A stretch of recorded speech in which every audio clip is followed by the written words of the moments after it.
Olá, seja bem-vindo a mais um episódio do Saúde em Pauta, que hoje recebe meu grande amigo Marcelo Cantarelli para falar sobre angioplastia, sobre cateterismo, sobre intervenção coronária. E eu, antes de continuar, para que o pessoal aqui da produção não me dê um puxão de orelha, eu já vou falar. Curta, comente e compartilhe. Aí, eu tô aprendendo, tô melhorando. Ó. Marcelão, obrigado por estar aqui conosco. Prazer estar com você aqui. Prazer é meu, Marcos. Eu que agradeço o espaço de estar aqui para a gente discutir esses assuntos, né? E lembrar que, na verdade, a comunicação na nossa área é muito importante. Né? O que eu brinco, na verdade, sempre falo que não adianta a gente ter hospitais, né, especialistas, hospitais equipados, ter tudo lá, especialmente na área nossa, da cardiologia, né, e da intervenção e da cirurgia, se o paciente não sabe que tem que ir ao hospital. E Sem quando dúvida. tem. Sem dúvida. Então, muitas das vezes é super importante o momento, o tratamento precoce para que o paciente tenha uma sobrevida melhor. Veja bem, eu tenho aqui que, de novo, fazer um conflito de interesse. O Marcelo é um grande amigo, é daquela safra de hemodinamicistas dos bons, né? E realmente somos amigos e parceiros na vida profissional, um grande colega, extremamente competente, e por isso que eu pedi para que ele viesse aqui hoje falar para a gente sobre angioplastia. Vamos começar pelo básico. O que é o cateterismo cardíaco e por que ele é solicitado? Vamos começar pelo princípio. Depois nós vamos andar um pouquinho e a gente chega na angioplastia. Para quem está nos ouvindo, poder se situar. Interessante a gente falar o seguinte, que cateterismo é o ato de você introduzir qualquer catéter no corpo humano. Né? Tá. E a gente pode entender por catéter uma sonda vesical, uma sonda retal. Tá, olha aí, certo? bacana. Estamos indo no Ou conceito, seja, qualquer né? catéter que a gente vá colocar ok. no corpo. Tá? E esse conceito do primeiro cateterismo feito em humanos, isso data de 3.000 anos antes de Cristo, no Olha. Egito Antigo. Que naquela época eles colocavam sondas, né? Principalmente sondas uretrais e sondas retais, Certo. cujo material mais utilizado na época eram metais. Tá. Então você imagina, isso é uma coisa maravilhosa, né? Tubos de metal sendo colocados em orifícios humanos, tá certo? Meu Deus. Como reto, etc. Então, mas foi assim que começou, né? Tá. E o cateterismo cardíaco, ele é tão popular, digamos assim, que hoje quando você fala cateterismo, a pessoa já liga automaticamente ao cateterismo Ao procedimento cardíaco. cardíaco. E não a outros tipos de cateterismo que fazem parte de um dia a dia de hospital. Tá. O cateterismo cardíaco, então, ele vai começar a ser entendido, né, depois de passar todos esses anos aí, vai lá para mais ou menos em torno da época da Renascença, depois de 1500, depois de 1600, quando você começa a ter o entendimento da circulação sanguínea. Tá.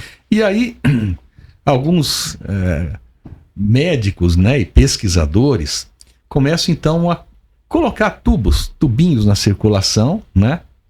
Vamos ter uma dupla francesa, né, Chanot, que eles colocaram tubos de metal e depois tubo de vidro em carótida, em jugular, em artérias de cavalo. E eles fazem a mensuração da pressão arterial através daquilo. Depois, outros conseguem transferir aquela pressão para uma marcação gráfica, tá certo? Que seria o primeiro osciloscópio e os primeiros registros das pressões do organismo, né? Que legal. E aí nasce o nome hemodinâmica, porque é o registro pressórico e do movimento do sangue dentro do coração. E mais para frente, começa-se então a se utilizar o catéter para estudar o coração. E aí vem o primeiro grande cateterismo que acontece nos inícios dos anos 50, com um alemão chamado Werner Frossmann. O que fez esse alemão? Bom, através de um cateterismo, de uma sonda, né, ele queria provar que se ele colocasse um catéter numa veia do braço, certo? E ele pegou ali uma sonda vesical fininha, e ele queria provar que ele chegava no coração. e que seria uma maneira muito eficaz de ele jogar remédio dentro do coração, e que talvez aí os remédios funcionassem melhor. Os remédios que eu digo, injetáveis, o soro. E ele fez isso numa noite no hospital, em que ele chama uma enfermeira, e ele mesmo, ela segurando um espelho, ele se disseca. Ele faz um corte no braço, pega a veia, tá certo? E ele então introduz um catéter inteiro pelo braço, e ele vai caminhando até o raio-x. E ele Espetacular bate um isso, raio-x. Bate um raio-x e ele prova então que a ponta daquele catéter está dentro do lado direito do coração, dentro do ato direito. Tá. Esse é o primeiro cateterismo humano que se tem notícia. Tá.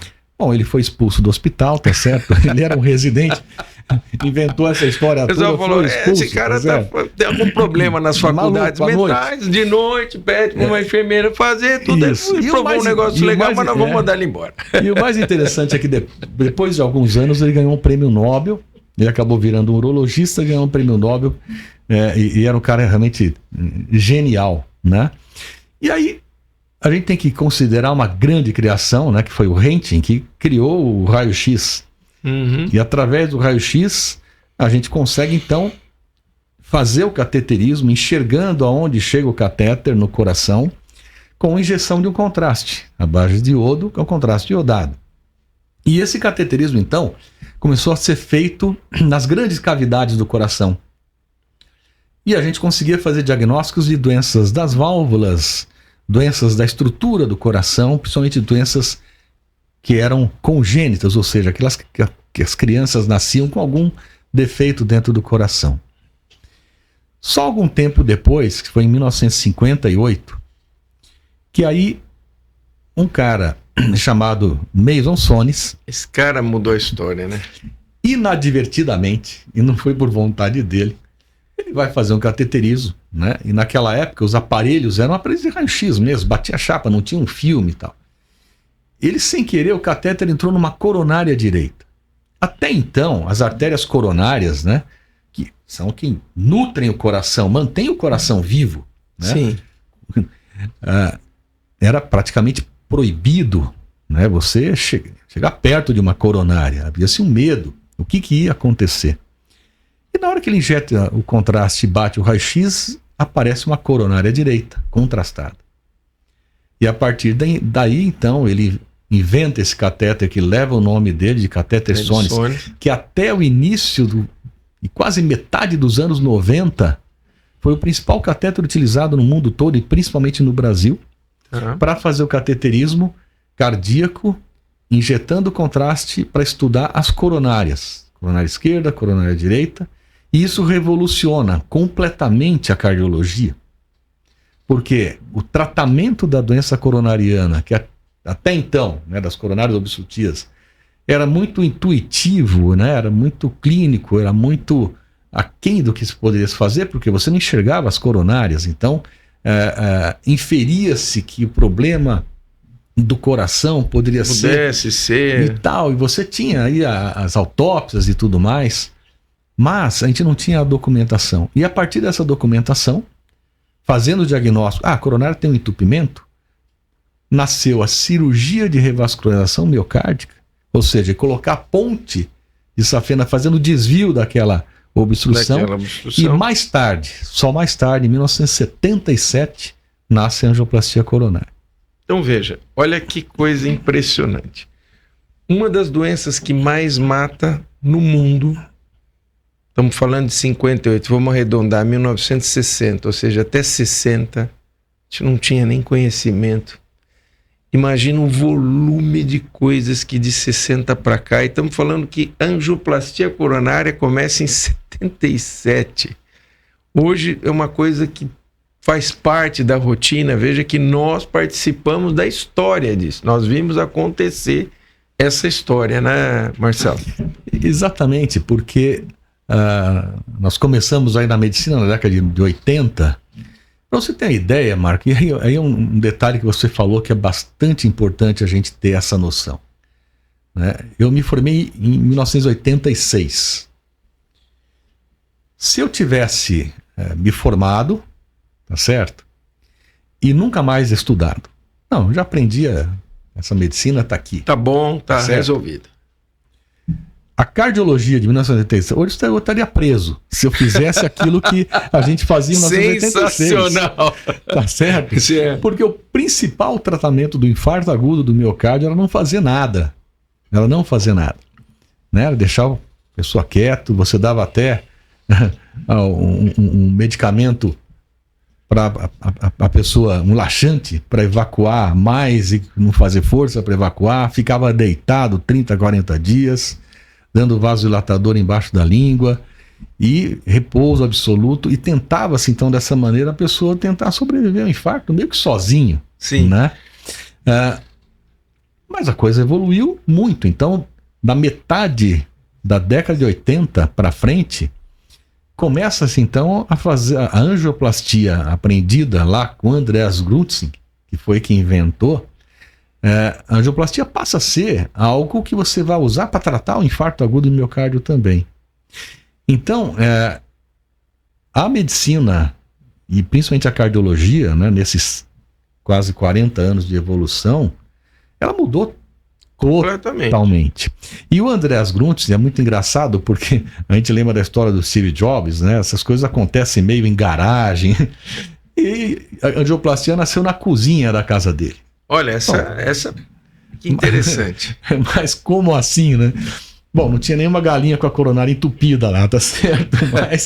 Mas na verdade, ele desenvolveu um balãozinho, um pequeno balão, tá certo? Que tinha milímetros ali de tamanho, e ele insuflava esse balãozinho num catéter, e ele falou assim: olha, agora eu vou colocar isso na coronária e eu vou passar pelo entupimento e eu vou esmagar esse entupimento contra a parede, né? Então, imagina você ter um cano entupido, né? E aí você passa lá um fio, na ponta desse fio tem um balão, e aí você insufla o balão, e o balão vai esmagar a sujeira, vai abrir caminho. E ele construiu esse balão. Ele conseguiu, então, fazer a primeira angioplastia, e a primeira, e documentado. Isso foi nos Estados Unidos? Isso em 77, ele faz isso na Suíça. Na Suíça. Ele é alemão. Tá. E ele faz a primeira angioplastia e dá certo. E isso foi uma revolução. Naquela época não se deu tanta importância, tanto que essa pesquisa que ele fez, e que hoje seria laureado com prêmios e tudo mais em qualquer congresso do mundo, foi uma apresentação em pôster, tá certo? Uma cartolina no canto do congresso, às vezes porque achava que era uma loucura. Pois é. A gente... Que coisa, né? O sujeito inventa um troço desse que muda a história completamente e demora um tempo para a ficha da comunidade médica entender, porque acho que ele está tanto na frente que a turma não entendeu, né? Porque não é possível. Exato, porque era impensável, né? Sim. Porque até então, o tratamento, você fazendo o diagnóstico, tem artérias entupidas, é a operação, né? Abre o peito, pega o coração, pega uma veia ou de safena ou uma artéria mamária que fica atrás do peito aqui, e você amarra ela ali um pouquinho para frente do entupimento, fazendo um desvio de sangue, né? E a angioplastia é diferente. Ele falou: puxa, por que eu vou fazer um desvio? Por que eu de repente não entro e vou desentupir? Então, por exemplo, vamos dizer que você está na rua, tá certo? Pega aí uma estrada e de repente tem um bloqueio na estrada. Caiu uma barreira, tá certo? E fechou a estrada. Tem duas maneiras de tratar isso. Uma, ou abre-se um desvio, e aí todo mundo faz aquele desvio, contorna a barreira e vai embora. Ou você pega um trator, tá certo? Passa pela barreira lá, arranca tudo ali no caminho e vai embora. Assim é a angioplastia, né? Ela não faz o desvio, ela passa ali. E aí, obviamente, o que pode acontecer é que mais para frente pode cair a barreira de novo e você tem que desentupir de novo. Agora, se você fez um desvio definitivo, vai cair de novo a barreira, mas o desvio está lá, né? Essa é a diferença a longo prazo da angioplastia e da cirurgia de revascularização. Sim. Quando você faz uma cirurgia de revascularização, esses desvios permanecem por mais tempo. E mesmo que apareçam outros entupimentos naquele caminho do desvio, o desvio já está feito. Entretanto, se você desentope ali, pode aparecer uma outra barreira um pouco mais para frente e você vai ter que desentupir de novo. Então a grande diferença desses dois tratamentos, você pegar um universo aí de 10 anos de vida da pessoa, se ela faz angioplastia e não se cuida, ela tem uma chance maior de fazer uma nova angioplastia um tempo depois. Se ele faz uma cirurgia, ele vai ter uma chance bem menor de ter que fazer uma nova angioplastia, uma nova cirurgia mais para frente por conta do desvio. Entretanto, a gente sabe, né, esses desvios são feitos com tecido biológico, com veias, artérias, tá certo? E que sofrem também a pressão do fluxo sanguíneo e podem se deteriorar, porque elas não são naturalmente originárias do coração. E aí uma ponte safena pode, depois de alguns anos, fechar. E aí você vai lá e desentope ou a safena ou a artéria que recebeu a safena. Então essas terapias, elas são complementares, né? Cabe, obviamente, aos médicos decidirem qual tratamento naquele momento vai ser o mais interessante para o paciente, né?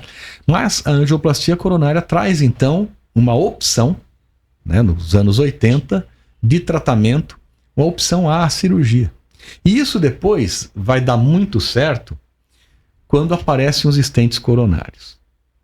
Tá. Nós estamos falando então inicialmente de uma angioplastia que abria a placa e não punha nada. Era uma angioplastia com balão, e aí, passado um tempo, surgem os stents que seriam um molde deixado dentro da artéria, né?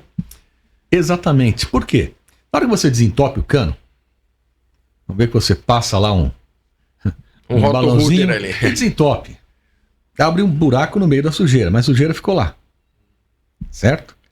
E a sujeira vai continuar depositando lá e vai fechar de novo, certo? E se esse cano fosse elástico e não fixo, na hora que você insufla o balão, ele abre e depois ele volta um pouco, ele recolhe, né? Então, a angioplastia com balão, ela recolhia ou ela voltava a obstruir em mais ou menos aí 30% das vezes, num prazo de 4 meses, mais ou menos. Por quê? Porque o tecido era natural, voltava, o balão também machuca um pouquinho a parede e formava então essa reação. O stent, quando foi desenvolvido, o stent, ele na verdade, ele é como se fosse um bob de cabelo, bem pequenininho, de metal. Imagina um alambrado, tá certo? Redondinho ali, cilíndrico, e que ele vem fechado, que nem um guarda-chuva, ele vem fechado em cima desse balão, um outro balão. E na hora que você insufla o balão, essa malha de metal abre e vira um tubinho todo fenestrado, tá certo? Como um bob de cabelo, na parte interna do vaso. E o que acontece? Como ele é um metal, o vaso não consegue recolher. A sujeira não consegue depositar ali e voltar. E aí, caiu-se a chance de ter que fazer uma nova angioplastia para em torno de 5%. Ou seja, olha como foi efetivo, né? Então, por que 5%? Nos primeiros stents era só o metal. E aí caiu a chance para uns 20%. Mas apareceram stents que, além do metal, tem um remédio em volta dele. E esse remédio diminui a chance daquele tecido se formar e fechar de novo, que são os stents farmacológicos. Então, hoje, na hora que você coloca o stent, você tem 95% de chance de não ter entupimento no prazo de 1 ano. E aí a coisa realmente evoluiu. Mas no início, para vocês terem uma ideia, quando a gente começou a fazer angioplastia lá atrás só com balão, de cada 10 angioplastias, uma não dava certo. A artéria fechava, e fechava na hora ali. Você tinha que subir com o paciente na sala cirúrgica e aí o cirurgião chamava o Marco Volpe para colocar na urgência uma safena. Senão a pessoa infartava, morria. Então, de cada 10, uma não dava certo. Hoje, com os stents de última geração e tudo mais, você faz 1000 angioplastias para ter talvez uma que tenha que ir para cirurgia. Então, a coisa evoluiu muito. E evoluiu por quê? Porque é uma técnica minimamente invasiva. A gente não faz nenhum corte no corpo, tá certo? Então, no começo lá atrás, ela não daria certo. Porque, poxa, mas 10% dá errado e pode morrer. Ela só deu certo porque era uma técnica pouco invasiva. Sim. E apostou-se nisso, né?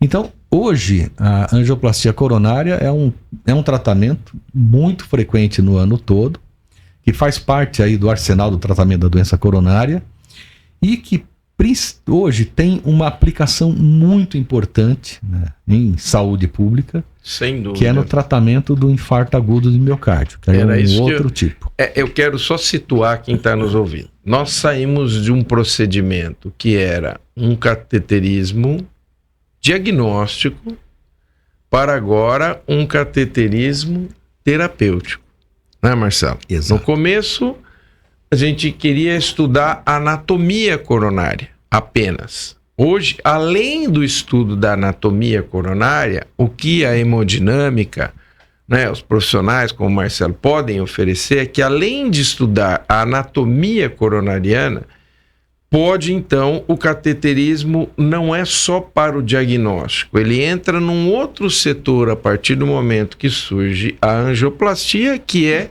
a terapêutica. Então agora ele não só mostra onde está a lesão, ele trata a lesão.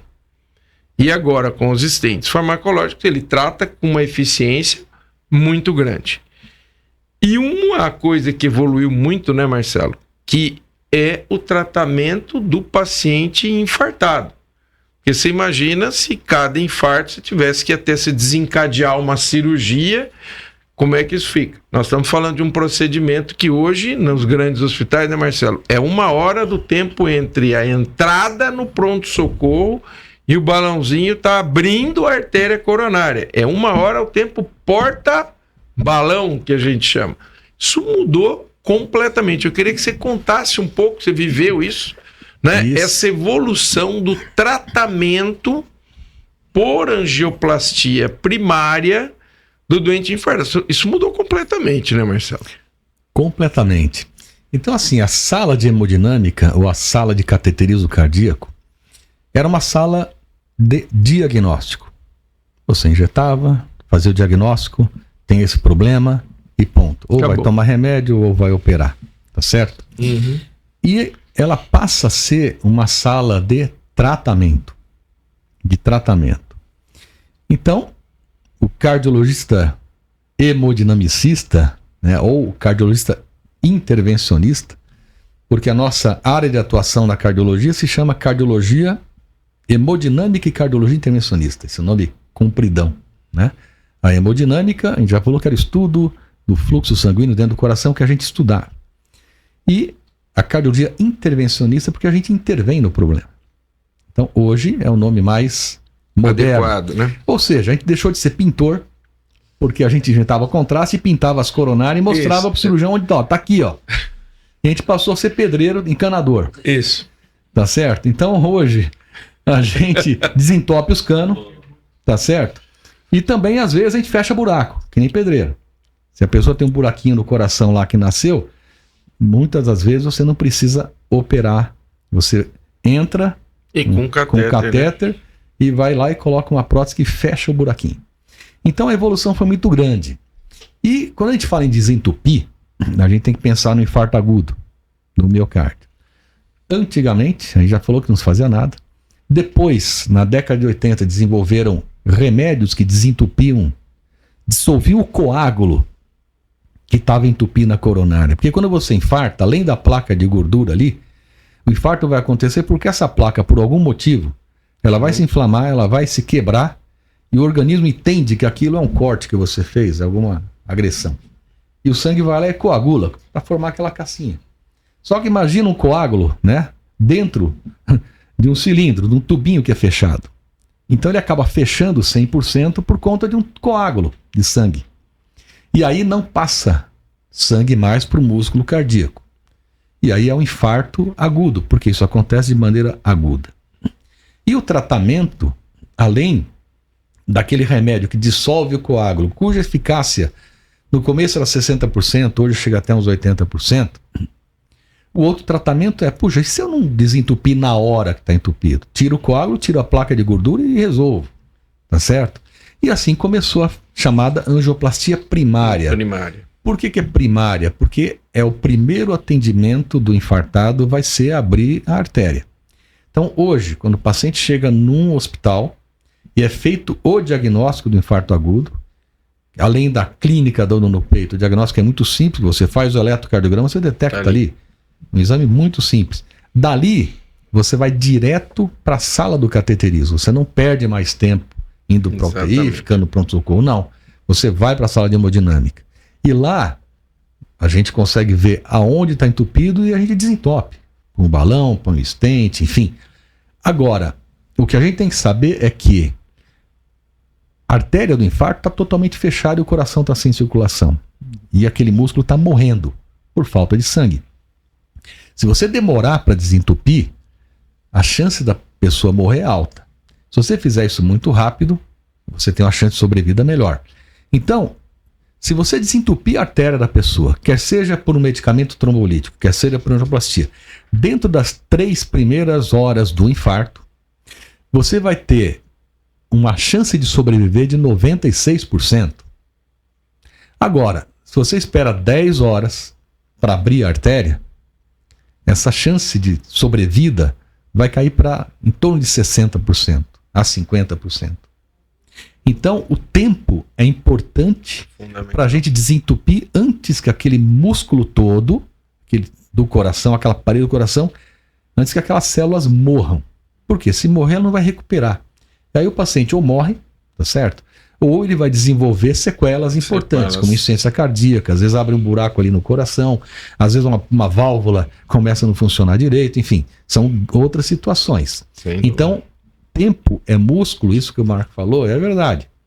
Ou seja, quanto mais rápido você for, mais músculo cardíaco você vai salvar. Veja como isso que nós estamos conversando é importante, tem uma importância de saúde pública. Se nós estamos dizendo que conforme o tempo passa, vai se perdendo o músculo, se quanto mais rápido você abre a artéria, menor a área perdida você terá no coração. Ao fazer isso, você está salvando milhares de vidas. Porque às vezes, né, Marcelo, o que mata no infarto não é só o tamanho da área, é a arritmia gerada. Às vezes um infarto pequeno pode ser mortal em função da arritmia e não em função da massa muscular perdida. Isso veio mudar. Então, olha o que nós estamos conversando. Nós saímos da condição de que não se fazia nada, e há não muito tempo, né, Marcelo? Nós estamos falando isso há não muito tempo. Depois o conhecimento da anatomia coronariana, tudo o que acontece com o infarto. Depois nós falamos do trombolítico, só que o trombolítico é muito bom, só que você injeta numa veia e ele vai tentar dissolver esse coágulo, mas ele te deixa incoagulável. Você pode ter AVC, você pode ter outras complicações do trombolítico. E você injeta numa veia. Claro que ele é muito bom, mas se você puder injetar isso dentro da coronária e já saber qual é a coronária e conseguir tratá-la, você vai abrir o caminho para o sangue, salvar aquele músculo sob risco e, evidentemente, interferir para a sobrevida desse paciente. Então veja como é importante, como isso estratificou inclusive os hospitais, né, Marcelo?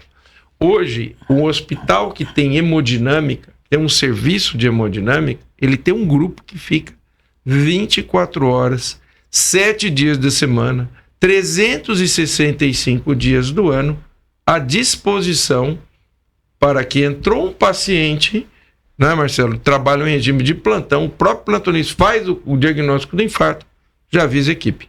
Estou com infarto agudo, estou num período favorável, já vem alguém lá e o time já está todo montado para atender e salvar músculo, e salvando o músculo salvar a vida.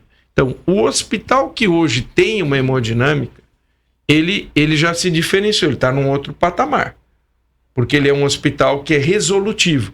Se você chegar com infarto, você tem grande chance de sair vivo. Se você chegar num hospital que não tem esse equipamento, provavelmente você vai ter que fazer uma trombólise periférica, pedir transferência, enfim. Então, isso muda.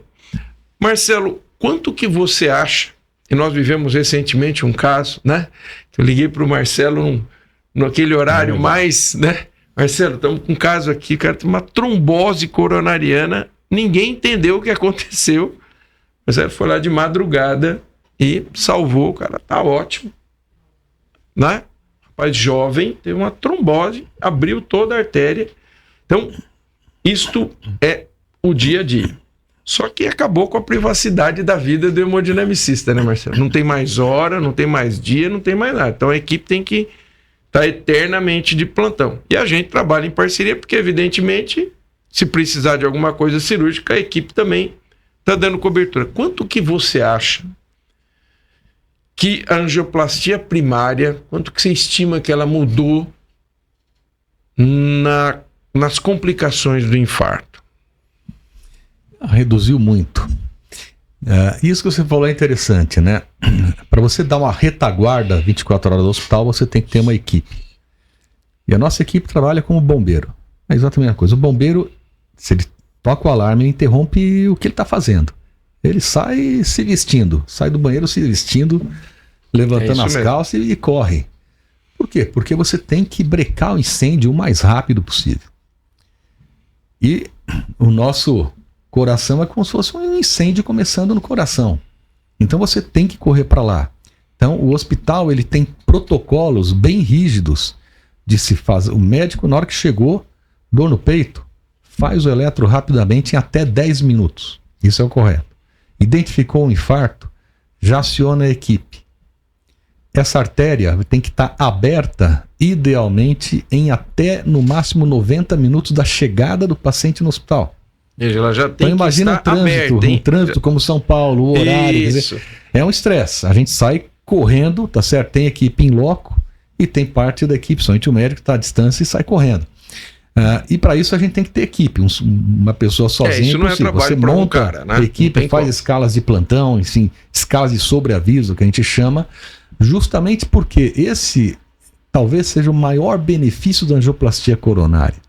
Porque é nesse momento que ela vai reduzir mortalidade mesmo. Sim. Né? E é extremamente gratificante.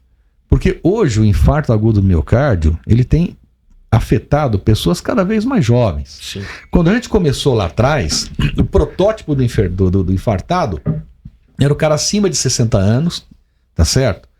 Estressado, meio gordo, tal, fumante, não sei o quê. Eram esses caras que chegavam para fazer cateterismo, angioplastia, etc.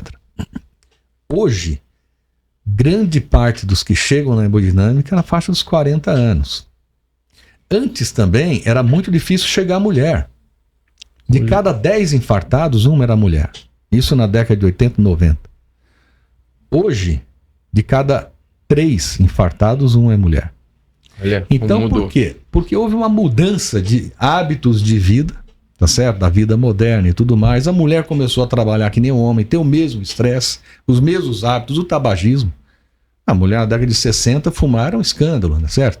Então, tudo isso mudou. Então, hoje, a gente atende pessoas cada vez mais jovens. E fazer a angioplastia primária foi aquilo que eu comentei. Quando você abre a artéria, você recupera o músculo.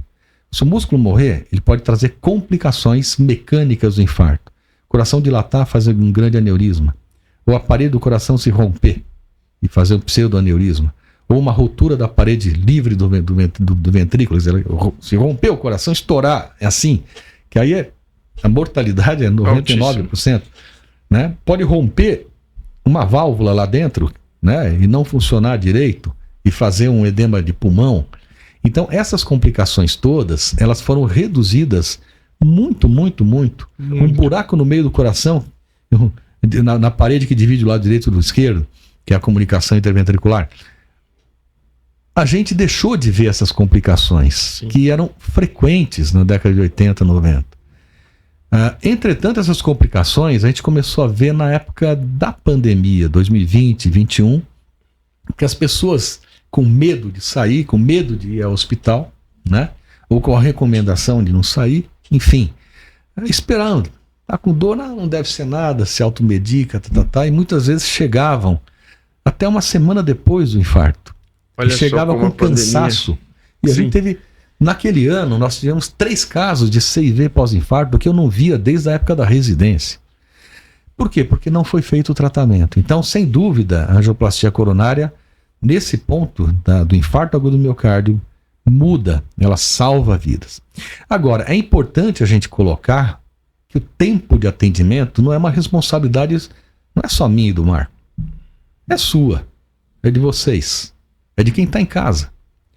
Porque, veja bem, o que adianta a gente estar de prontidão, tá o hospital montado, a sala de hemodinâmica de última geração, porque hoje, desde os anos 2000 para cá, não é mais um aparelho simples de raio-x, é digital, a qualidade de imagem é excelente, a gente usa muito menos contraste para ver o coração, os contrastes são de baixa osmolaridade, não tem mais reação.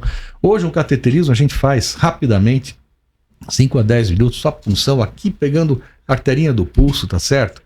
Então a coisa evoluiu muito, não é mais um bicho de 7 cabeças, como era o cateterismo lá atrás. Foi pro cateterismo, o cara achava que já ia morrer. Ele já ia preparado para tudo. Né? Aí a vizinha, não, mas não sei quem morreu. Hoje não é isso, a mortalidade de um infarto agudo num cateterismo cardíaco, praticamente não tem, é 0,001%. Né? No infarto agudo, sim, em torno de 4%, mas uma angioplastia eletiva, né, daquela coisa programada, que não é uma urgência, é um desentupimento que está dando dor no peito, mas não é um infarto, programado, tudo, a chance de morrer nisso é menor que 1%. Então, hoje a coisa mudou muito, né? Mas, para que você tenha uma chance de sobreviver ao infarto, você tem que entender o que é e quais são os sinais e sintomas de infarto. Isso é importante por quê? Porque nos Estados Unidos, isso está escrito em diretriz da sociedade americana. E no Brasil não é diferente. A pessoa perde, em média, 1h30 a 2 horas em casa, infartado, esperando decidir se vai para o hospital ou não. Aí automedica, não é nada, vai passar. Isso na mulher é interessante comentar, porque a mulher não vai arrumar as crianças para a escola, vai arrumar a cozinha, vai limpar aqui, vai não sei o quê, papá. Depois ela vai pensar na família, depois ela vai pensar nela. E aí o atraso na mulher é mais importante. A mulher atrasa mais, o diabético atrasa mais, porque a dor do peito do diabético é menos intensa, assim como na mulher também é menos intensa. O idoso também, porque o idoso a dor é menos intensa, e às vezes o do idoso não reclama, não quer atrapalhar o filho, tá certo? Então, e as pessoas que já tiveram uma cirurgia cardíaca prévia também são as que menos sentem, a dor não é tão intensa. Mas o quadro clínico clássico do infarto é uma dor forte no meio do peito, em aperto ou queimação, e que às vezes desce para a região da boca do estômago, ou corre para as costas, e às vezes ela pode irradiar, principalmente para o braço esquerdo, até a região do punho, subir para o pescoço, até a região da mandíbula, dos dentes, e muitas vezes se acompanhado de outros sintomas. Enjoo, tontura, falta de ar, fraqueza, ou até sinais como uma sudorese, um suor frio, inexplicável. Então, são sinais e sintomas de infarto, que se esperar 20 minutos não passou, não melhorou, tem que correr para o hospital, porque não vai melhorar. Mas se não for nada? Se não for nada, você volta. Sem dúvida, feliz, é melhor não ser nada, né? Agora, se for, você vai estar salvando a vida. Porque você não vai perder tempo. Claro. Então, esse canal de comunicação seu, Marco, é muito importante. Porque reduzir mortes por infarto é uma atitude para todos. Para todos. Não só para profissionais de saúde. Sem dúvida. Porque o sucesso do tratamento depende de quem está lá em casa. E do sistema de transporte, de chegar rápido, e de quem está na porta do hospital, ter um protocolo de atendimento infarto. Não, dor no peito, aperta esse botão, você já vai direto ali, já vai fazer não vai perder tempo, vai fazer o eletrocardiograma, o médico já olha, já chama a turma do infarto. Exatamente. E é assim que funciona. Isso é fundamental, porque parte do tratamento depende do paciente, como o Marcelo colocou. Se você ficar procrastinando, você está jogando fora o tempo de ouro, que é o tempo que a gente conseguiria salvar mais músculo. E, além disso, né, Marcelo, que a gente percebe quanto mais tempo demora, chance das arritmias de reperfusão. Então, muitas vezes, o que vai matar no infarto não é só o que perdeu, é a arritmia que faz depois que abre a artéria. Porque aí reperfunde uma área que estava totalmente isquêmica e muitas vezes o paciente acaba fazendo uma arritmia, faz uma fibrilação, para e massagem, e muitas vezes ele não sai. Tanto que metade dos infartos, estima-se, não chega no hospital. Por conta da demora. Olha isso. O músculo 50%. Que não recebe sangue, ele pode desenvolver uma arritmia fatal, uma taquicardia ventricular, uma fibrilação ventricular e parar por conta disso, né? Então, por quê? Porque cada célula ali do coração é uma célula que pode produzir eletricidade. E aí ela pode entrar num curto-circuito, digamos assim, pela falta de sangue. Então, a morte súbita, 80% das mortes súbitas. O cara tá no campo de futebol, pô, morreu. Tava na São Silvestre, morreu. Na Avenida Paulista aqui, pô, o cara caiu duro. 80% disso é infarto. 80%. As outras doenças, e aí você tem miocardiopatia hipertrófica, aí você tem miocardiopatia dilatada, aí você tem outras doenças do sistema de condução. De aorta. Aí você coloca todas elas, mas são os 20%, tá certo? Então, o infarto tem essa conotação de urgência ou emergência de atendimento justamente para você reduzir as taxas de óbito. Isso que é importante. Por quê? Porque é a principal causa de óbito no país, né? Doença cardiovascular, se você somar infarto e AVC que é muito parecido, só que é um entupimento de uma artéria no cérebro, mas a coisa é meio parecida. 800 pessoas por dia morrem no Brasil. 800 pessoas por dia. Essa mortalidade só quem passou isso aí foi a Covid no pico da Covid, que chegou até 3 mil pessoas. Nenhuma outra doença faz isso. Então, se você pegar todo o registro de obituário, você fazer tudo isso daí, eu preparei isso daí que eu fiz uma aula para a Sociedade Americana no pico da Covid, né? E essa relação da doença cardiovascular com Covid. Então, a gente vive uma pandemia ou uma epidemia constante. Então, a gente aí tem 300 mil pessoas que vão morrer por ano, né, de doença cardiovascular, e para reduzir essa estatística, a gente tem que a população entender o que é infarto, ir até o hospital fazer o diagnóstico correto e fazer o protocolo correto, atender, tá certo? Desentupir. Não tem hemodinâmica, dá o trombolítico.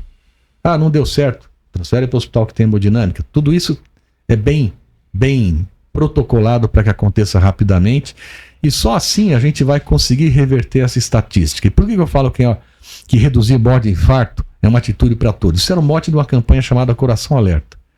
Essa foi uma campanha lançada em 2012, foi idealizada por nós, na Sociedade Brasileira de Hemodinâmica e Cardiologia Intervencionista, e foi uma campanha que começou com site, depois migrou para Facebook, para Instagram, várias participações em TV, rádio, e justamente para levar essa mensagem importante para o público, tá certo?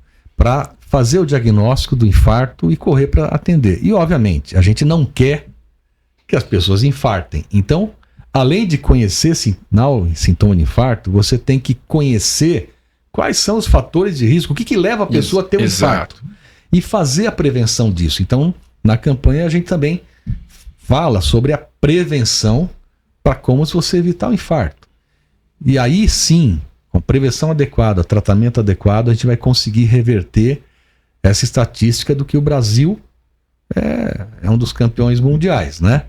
Agora, e é interessante a gente colocar também que apesar de tudo, né, que a gente tem, o Brasil faz hoje em dia 10 vezes menos, se a gente pegar por habitante, relação por habitante, 10 vezes menos angioplastia que os Estados Unidos, apesar de lá ter 400 mil habitantes, aqui ter 200 mil, quer dizer, eles têm 2 vezes mais de habitantes, mas fazem 10 vezes mais angioplastias, e a Alemanha, que tem menos habitantes que nós, faz 4 vezes mais angioplastias que o Brasil. E a gente perde nessa relação também para nosso vizinho Argentina. Então a gente tem um grande trabalho, um grande caminho a ser feito em saúde pública, em saúde suplementar, de esquematização do atendimento médico para o infarto agudo, para a doença cardiovascular, para poder exatamente reduzir mortalidade e melhorar a qualidade de vida. Marcelo, vamos pegar um gancho nisso que você está falando. Nós sabemos pegando nessa linha do tempo, você situa a todos nós, que a hemodinâmica ela evoluiu muito, mas ela ainda é um aparelho caro. Como que você, imaginando que eu te desse o Ministério da Saúde, você é ministro. Eu falei isso pro Fernando Torelli quando ele esteve aqui, ele falou, eu não quero esse cargo.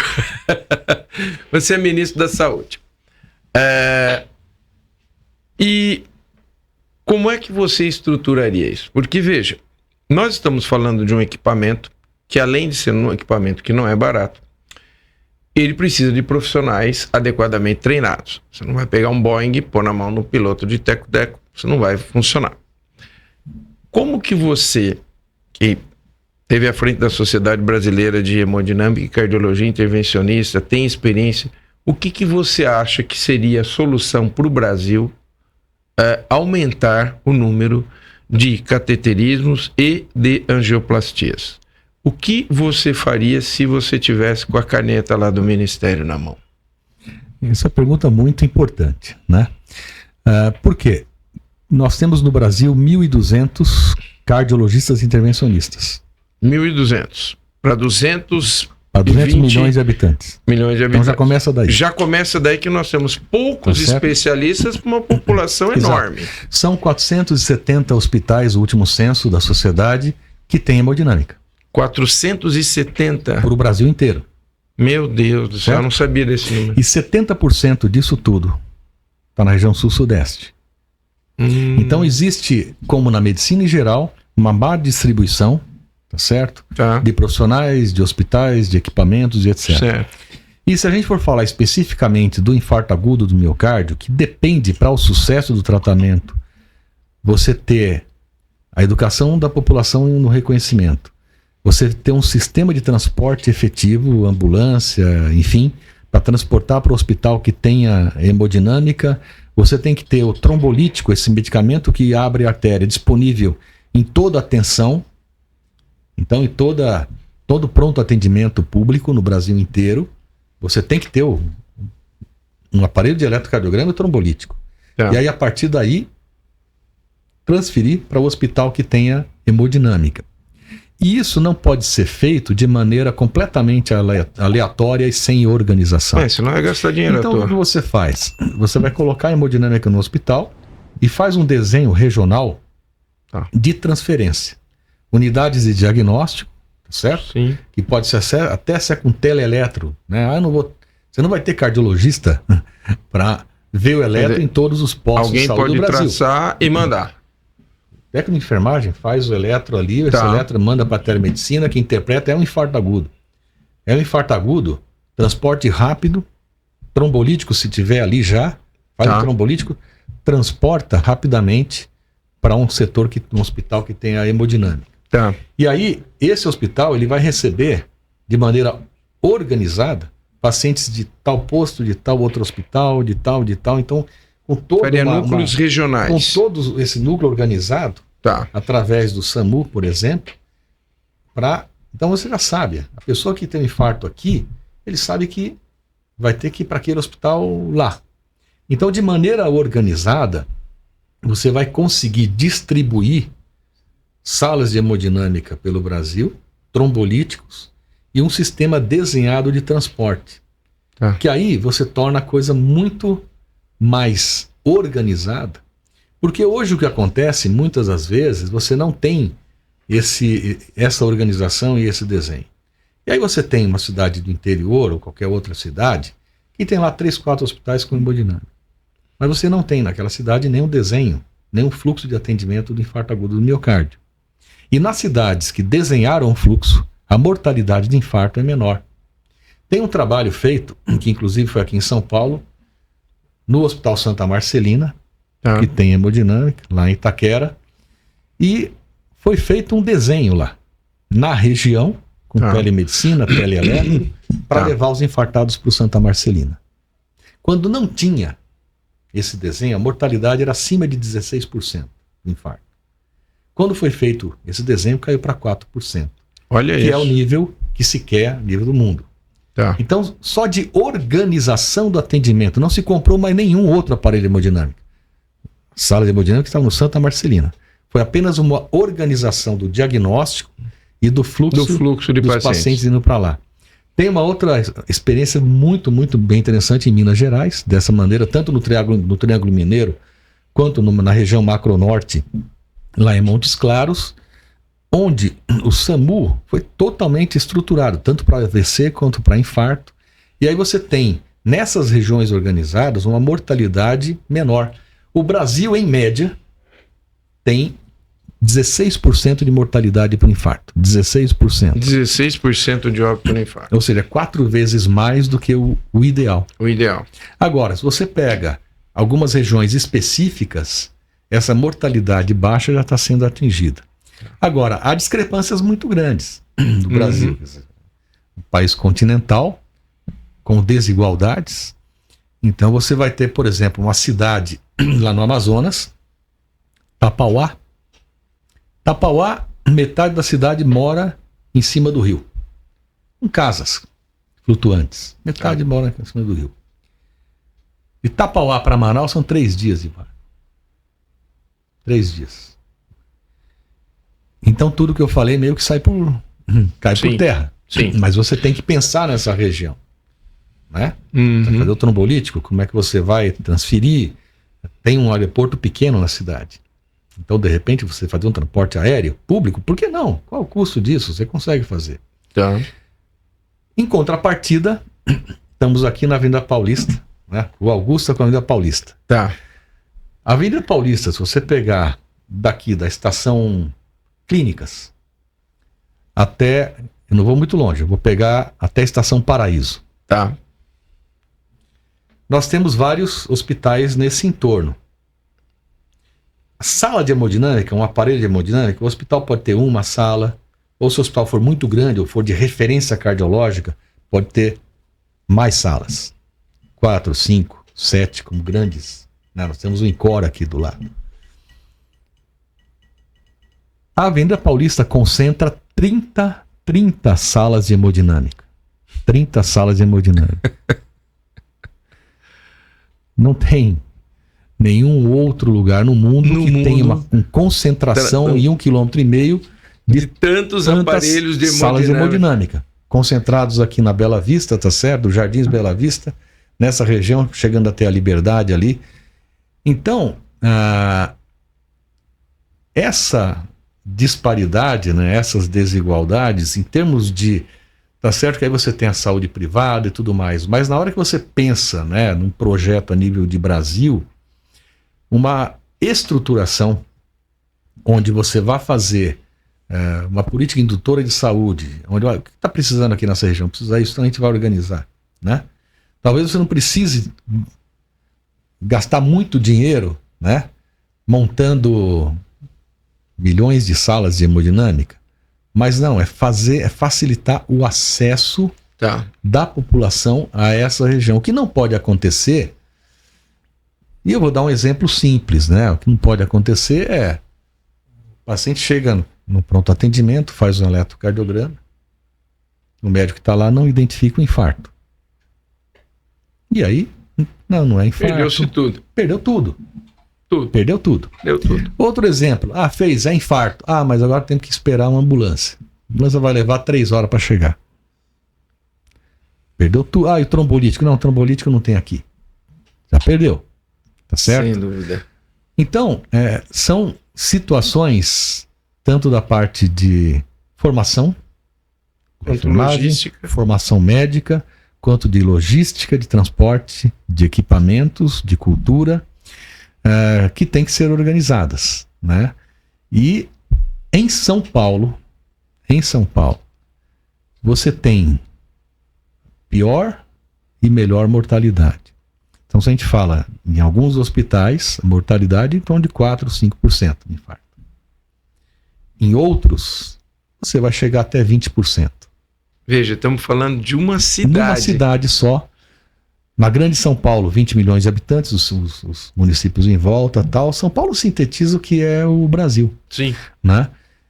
E aí, o que precisa ser feito? Desde a educação médica, isso a sociedade, os médicos, a SOCESP, a Sociedade de Cardiologia do Estado de São Paulo, fez um trabalho muito interessante.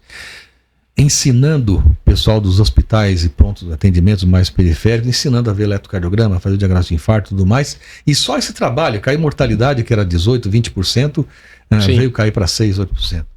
Então, é um conjunto de ações que deve ser feito e que, apesar de um aparelho de hemodinâmica hoje, né, em média custa aí $400 mil, mas você, em pregões públicos, isso cai bastante. Sim. Né? E aí, você consegue, né? Você consegue aí, você colocar 1 milhão, 10 aparelhos, vai dar 10 milhões, tá certo? Vamos colocar R$1 bilhão um aparelho, de maneira hipotética. 10, se eu colocar 100, são 100 milhões. Se você colocar 1.000, vai ser 1 bilhão. R$1 bilhão. E aí vamos voltar um pouco no tempo, né? O Ministério da Saúde tem o maior orçamento do Brasil, dos ministérios. Hoje está por volta aí de 110 bilhões. Ok. É muita gente, atenção primária, aí você tem a secundária, a terciária e tal. E a gente vai voltar um pouco lá na época da Copa do Mundo, 2014. Bom, foram construídos 12 estádios, nada contra o futebol, nada contra estádio de futebol, nada... Tá certo? Mas só o Mané Garrincha, o estádio de Brasília, custou R$1,5 bilhão. R$1,5 bilhão. Menos que o dinheiro do Mané Garrincha, a gente resolveria. Então, com R$1,5 bilhão, a gente compraria 1.000 aparelhos de hemodinâmica para distribuir nesse Brasil afora. Distribuir o Brasil afora. Entendeu? Tá certo que essa é só uma analogia, mas né? Que mostra claramente que é uma questão de prioridade. Exatamente. Por exemplo, a estenose aórtica, né? A estenose aórtica é uma doença que a válvula aórtica é a principal porta de saída do coração. Então o sangue, para ir para todo o corpo, sai pela válvula aórtica, tá certo? Que é uma portinha redonda, que tem 3 portinhas de vai e vem que abre, e ela vai endurecendo, ou por doenças ou pela idade.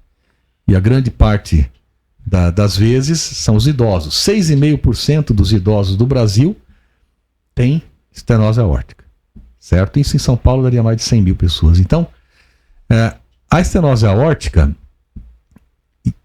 como dá em idoso, e a maioria acima de 70 anos, imagina você que é cirurgião, abrir o peito de uma pessoa de 80, 85, 90 anos para trocar uma válvula. A mortalidade é extremamente alta. Ou é proibitiva. Sem dúvida. E hoje, né, desde 2002, que aí entra outro cara genial, né? Alain Cribier implanta a primeira válvula aórtica por catéter. Por catéter. E isso evoluiu, né? E hoje a gente implanta também válvula por catéter. Um furinho só na perna e sobe o catéter e põe a válvula lá, né? Essa terapêutica, nesses cálculos malucos, se fosse a gente tratar todos os pacientes com estenose aórtica que não podem ser operados ou alto risco e tudo mais, naquele ano eu gastaria R$1,5 milhão, R$1,5 bilhão, ou seja, um Mané Garrincha, para tratar toda a estenose aórtica durante um ano. Olha isso. E em 2012, quando as nossas sociedades conjuntas de cirurgia cardíaca e de hemodinâmica entrou com solicitação para que entrasse na ANS, no rol de cobertura obrigatória dos convênios e tudo mais, e trabalho junto à Conitec, Ministério da Saúde, né? Então nós levamos 10 anos para poder conseguir incorporar essa tecnologia. Não, que é muito caro, em termos de saúde pública, muito caro, tá. E a gente sabe que na hora que você escala uma tecnologia, né, vai cair o preço. Se você comprar um laptop, tá certo, você vai pagar X. Não, eu quero comprar 1.000 laptops. Aí cai muito o preço. Então é mais ou menos isso. Mas enfim, o que a gente entende hoje por saúde pública e tudo mais, realmente é a vontade. A vontade política de fazer, de entender e de saber e ter um propósito. Olha, o meu propósito aqui vai ser reduzir morte por doença cardiovascular. Então eu vou fazer isso. Ponto. Eu quero reduzir morte por estenose aórtica. Então eu vou fazer isso. Então, da mesma forma, eu quero reduzir morte por diarreia. Eu tenho que fazer saneamento básico no Brasil inteiro. Certo? Então, a prioridade, a saúde como prioridade, leva ao propósito de você fazer o seu desenho para você agir isso daí. Mas na hora que você não tem isso como prioridade, aí ficam essas diferenças. Em vez de trabalhar no atacado, você trabalha no varejo e aí o preço fica proibitivo. E é isso. Marcelo, me conta como é que foi a tua entrada para a hemodinâmica. Vamos voltar lá na tua carreira. Como é que você se interessou por hemodinâmica? O que pintou na tua cabeça? Porque, veja, dentro da cardiologia você podia ter escolhido eco, fazer consultório, emergência, enfim, tem outros ramos. Vamos voltar, como é que você optou por hemodinâmica? O que aconteceu? Eu acho que eu tenho que voltar um pouco mais para trás e ver por que eu decidi fazer medicina. Tá bom. Eu nunca pensei em fazer medicina. Nunca pensei. Olha que interessante. Mas eu nasci num hospital, que era um hospital clínica praticamente, de Madeira, no noroeste do Paraná, numa cidade que era de difícil acesso.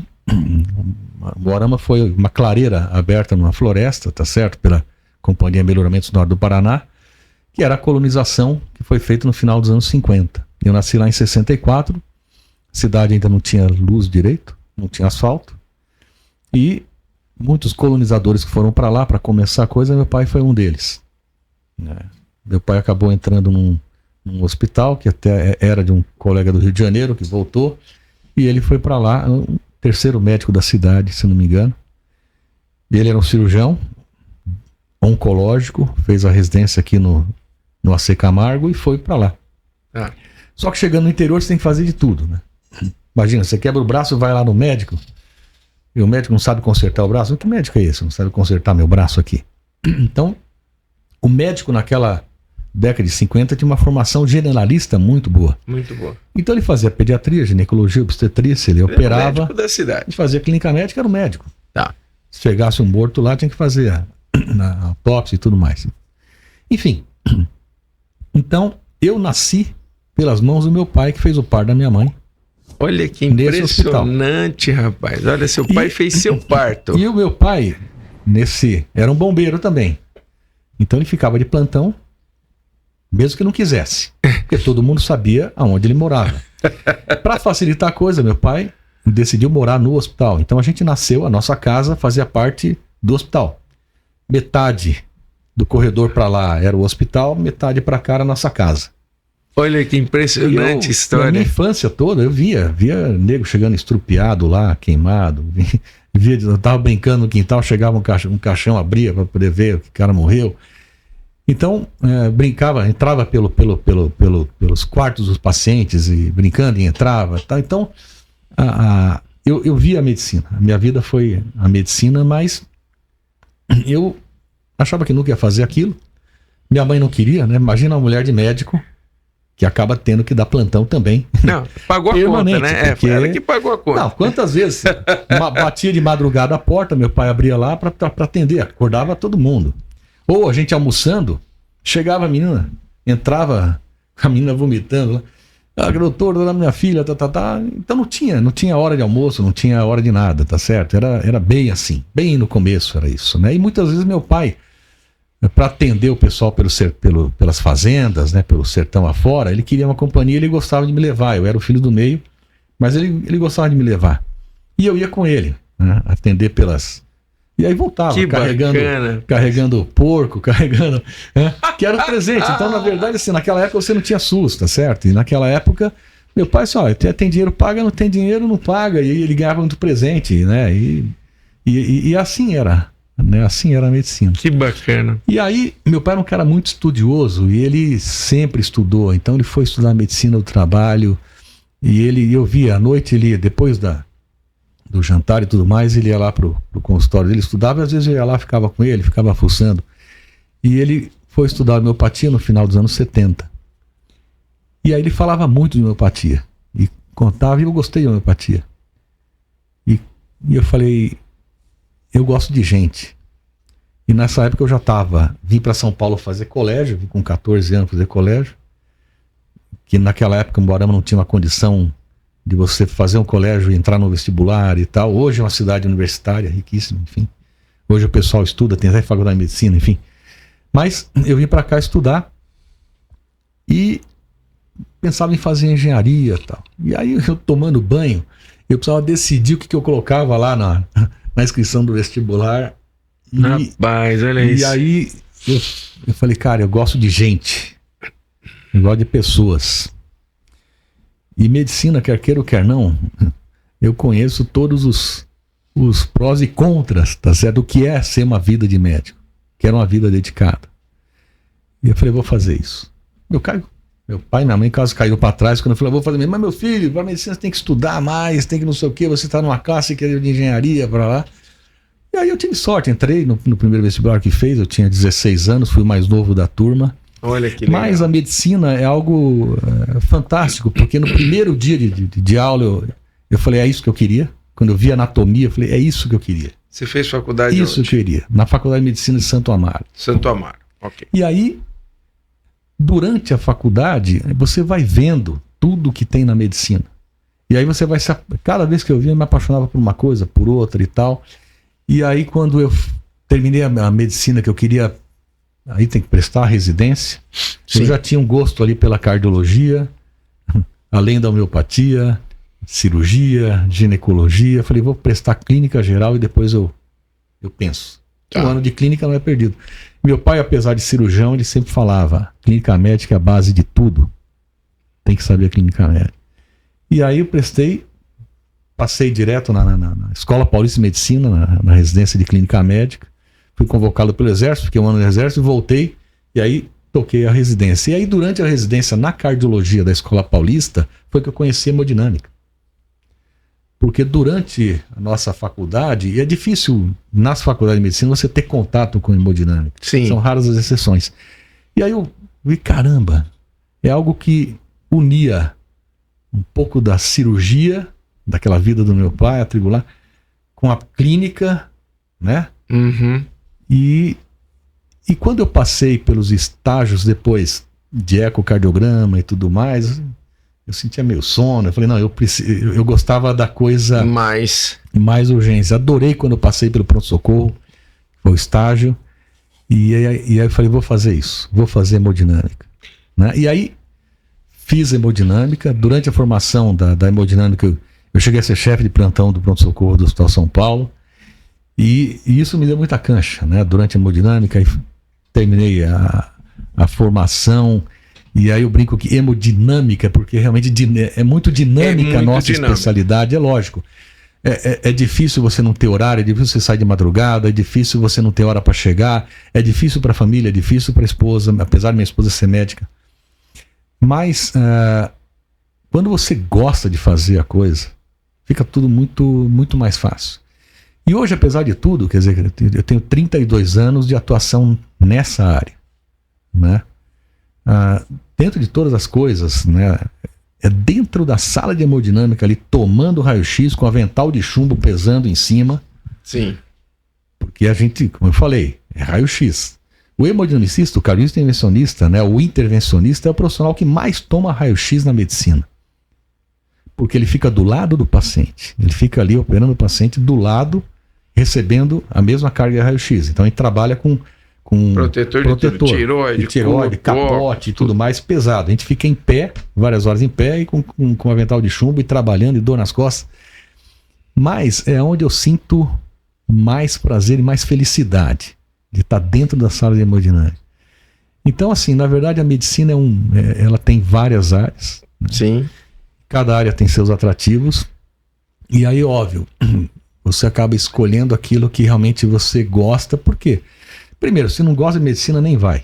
Não vá por outro motivo que não vai dar certo. Sim. Depois, na questão da especialidade, vou escolher essa especialidade porque isso, por aquilo. Não, amigo, se você não escolher o que você gostar, você não vai aguentar.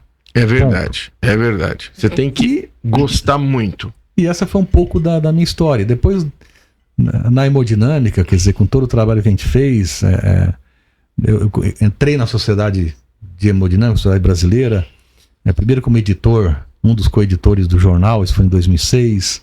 Depois entrei com o Conselho Deliberativo, depois fui diretor administrativo, depois lancei a campanha Coração Alerta e fui o coordenador dela, e depois cheguei à presidência da sociedade em 2016, 2017, e depois então passo para o Conselho Consultivo, que é o que eu tenho essa atribuição até hoje, digamos assim. Puxa, que bacana, que carreira de sucesso. Bom, estamos saindo da Escola Paulista, certo? Terminou a sua residência. Como é que foi a sua entrada na vida privada? Porque aí você terminou a residência, você fez cardiologia, fez hemodinâmica, e aí você tinha que encontrar um hospital para trabalhar.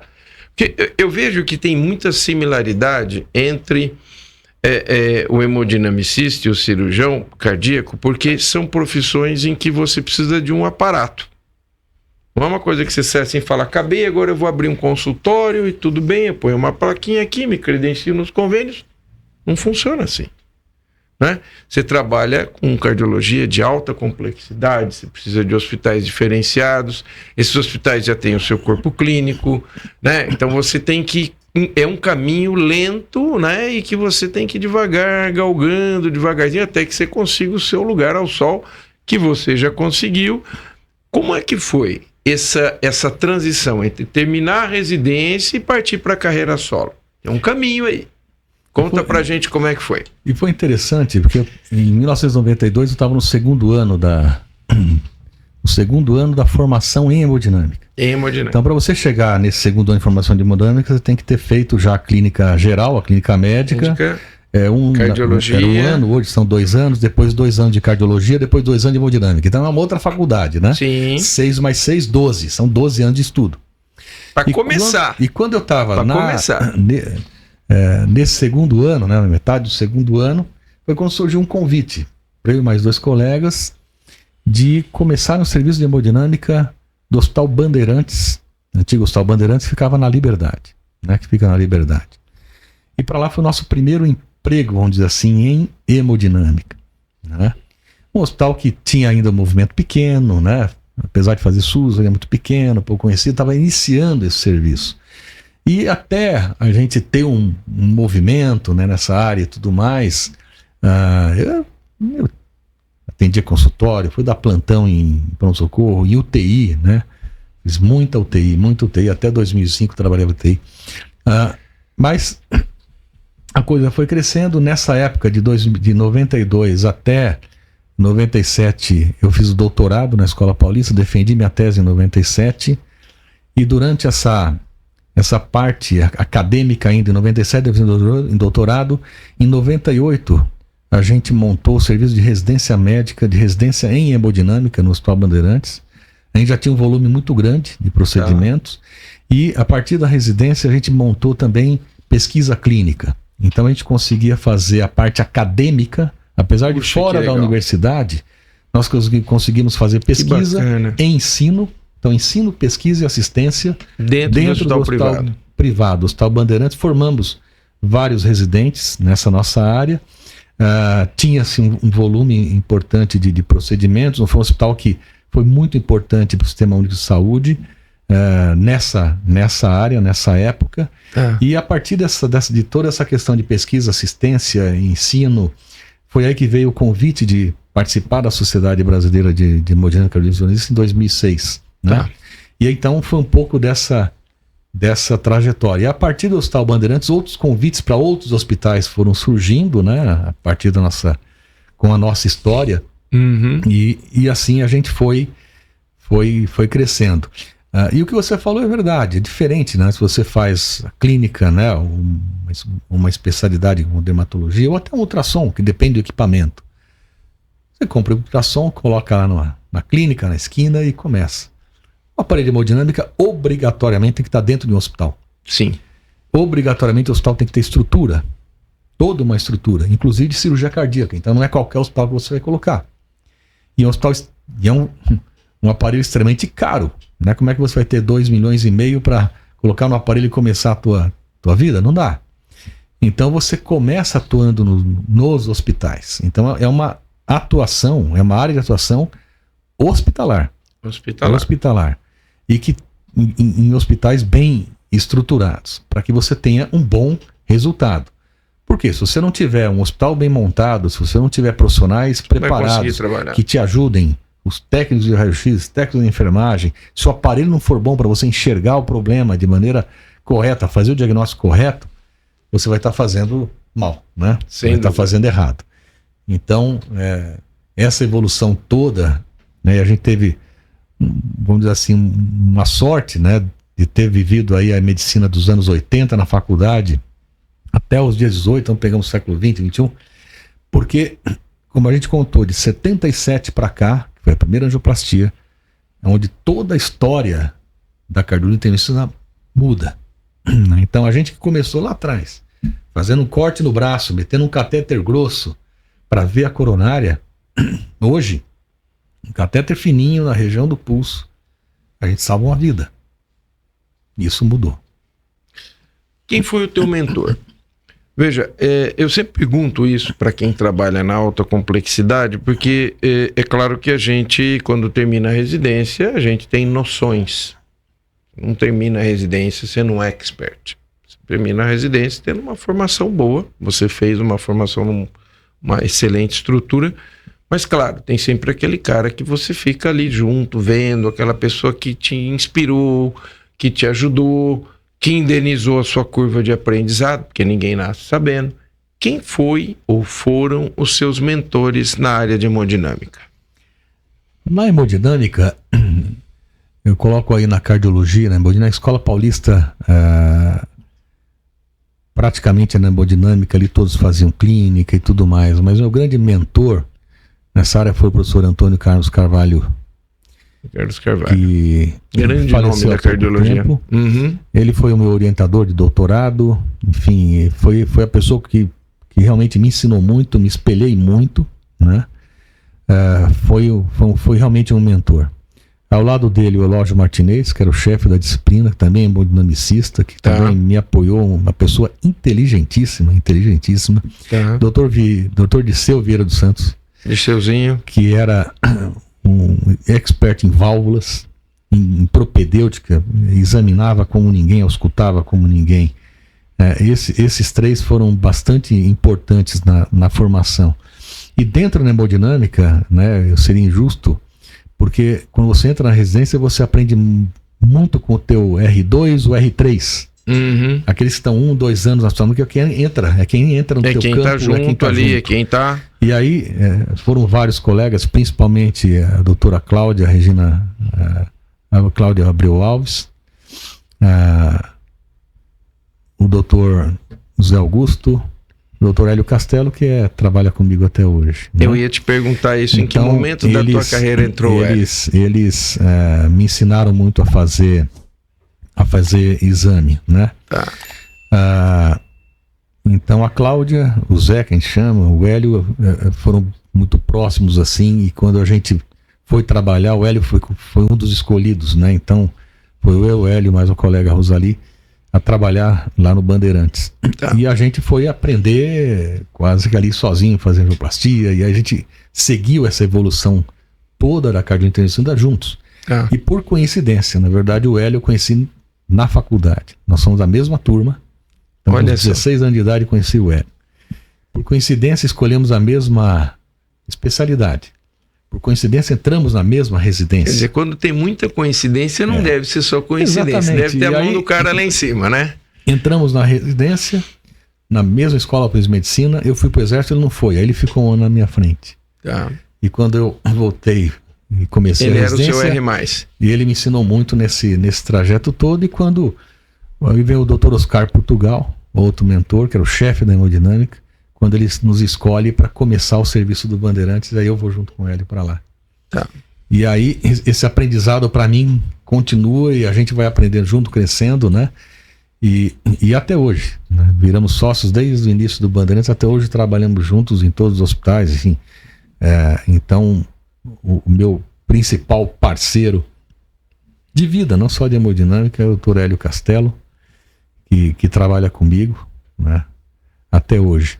Mas, durante a formação médica, durante a residência, você tem grandes pessoas, né? Quer dizer, além do Dirceu, tem o dos Santos, tem o Disseu Almeida, que fez a hemodinâmica com a gente trabalhou junto com miocardiopatia e transplante durante a faculdade, e assim, o ambiente da escola paulista era um ambiente muito bacana, né, porque a gente era próximo, né, de todos os professores, os mentores e tudo mais, e a gente tinha essa liberdade, né, e era fácil a gente contatá-los e aprender, né, então durante toda essa formação, né. Eu errei o nome da Cláudia Rodrigues Alves. Cláudia Rodrigues Alves. A Cláudia Abreu é minha colega de turma, que é otorrino, tem um nome parecido. Mas eu acho que dentro de toda essa formação médica, né, a gente não chega no lugar nenhum se a gente não tiver um pilar, que é a família. Sim. Você me disse que sua esposa é médica. Isso, ela é reumatologista. Reumatologista. Da Fernanda Cantarelli. E mesmo sendo médica, às vezes era difícil, né? Ela, puxa, mas você escolheu uma especialidade desgraçada, que não tem hora, vai sair agora, vai perder a festa, vai o ano novo e não sei o quê. E quando eu fui presidente da sociedade, aí você sabe, você viaja muito pelo Brasil todo e vai demandas em Brasília, demandas em todos os estados e tudo.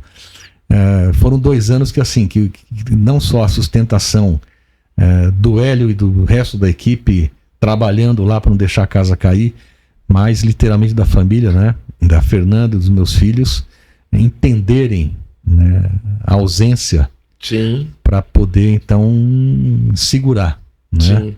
A importância de entender todo esse processo, né? É bacana, é muito importante. É um esteio, né? Porque você estando lá no hospital, atendendo a urgência e tudo mais, você tem que estar tranquilo em saber que a tua casa está bem. Está bem. Esse é um papel. Que a tua família está bem. Isso. Que a tua família está entendendo aonde você está e o que você está fazendo. Te dá paz, né? Você precisa disso. Você precisa de paz. E eu pergunto, a gente sabe que dentro das sociedades, os cargos têm toda uma política interna. Como é que foi a tua ascensão? Um cara jovem, tô puxando a brasa para nossa sardinha. Como é que você chegou à presidência da Sociedade Brasileira de Cardiologia Intervencionista e Hemodinâmica? Isso é um grande cargo máximo dentro da tua área. Como é que foi essa ascensão? Isso é interessante, que na verdade eu comecei jovem, né, 16 na faculdade, formei com 21, então toda essa sequência foi tudo com uma idade mais jovem, né? Mas pelo nosso trabalho no Hospital Bandeirantes e destaque realmente de ensino, assistência, pesquisa e tudo mais, eu recebi o convite do Dr. Luiz Alberto Matos, que era do Dante Pazanese, e ele estava formando então uma chapa para concorrer à diretoria da sociedade em 2006. E aí ele me liga. Ele falou: olha, Marcelo, é hora de ter alguém do Bandeirantes, que já é um grande serviço, né? E você é o nome, né? E eu quero que você na chapa, a gente está fazendo uma chapa bem diversa, bem federativa e tudo mais, mas você não vai entrar num cargo de diretoria, né? Você vai ser um dos editores do jornal da sociedade. Ok. Aí eu falei, beleza, vou entrar, e aceitei. E entrei no jornal. Os 3 anos de editoria do jornal, eu acabei provavelmente fazendo um bom trabalho. Porque aí eu fui convidado para concorrer então à diretoria administrativa nas gestões seguintes, né? Que seria 2010, 2011. E pelo mesmo motivo, não, acho que tem que ser representação, você vai ser o representante de São Paulo na chapa e tal, e o próprio Luiz Alberto Matos, que era o presidente, que me convidou, e aí eu falei, puxa, agora já é uma outra responsabilidade. O administrativo é o vice, vamos dizer assim, e como o presidente era de Minas, a sede em São Paulo, eu teria muito trabalho. E foram 2 anos de trabalho intenso, né? Intenso na sociedade, na parte administrativa. Foi aí que nós tivemos a ideia da campanha Coração Alerta, enfim. E aí, por conta desse trabalho, alguns já queriam que a gente continuasse e já fosse para a presidência. Mas vieram, eu entendia que ainda era cedo, outros colegas que já tinham mais experiência queriam ir para presidente, e assim foram mais 2 gestões de 2 presidentes. Quando chegou o momento, eu falei, não, foi Agora, meio que natural, porque eu já era do Conselho Legislativo, já estava trabalhando na campanha. Foi uma coisa meio natural, o meu nome dentro do meio, né? Ser presidente pela experiência que você acumulou em 10 anos, porque aí eu fui entrar na presidência em 2016. Foram 10 anos dentro da sociedade em funções diferentes. Você ficou de 16 a 18. São 2 anos. 16 e 17. 16 e 17. E aí em 18 passei a bola para a minha amiga Viviana Lenk, de Curitiba. Tá. Ela foi a nossa diretora de defesa, de qualidade profissional na nossa chapa, escolhida. E a gente indicou ela para presidente. E ela foi a primeira mulher presidente da história da nossa sociedade, que vai completar 50 anos ano que vem. Que bacana. E agora eu vou te fazer uma pergunta difícil, mas faz parte do nosso papo. O que tem de melhor e de pior em ser presidente da Sociedade Brasileira de Cardiologia Intervencionista? Cara, na verdade, eu acho que a sociedade é um prato cheio para quem quer trabalhar. Tá. Então, se você tem ideia, você...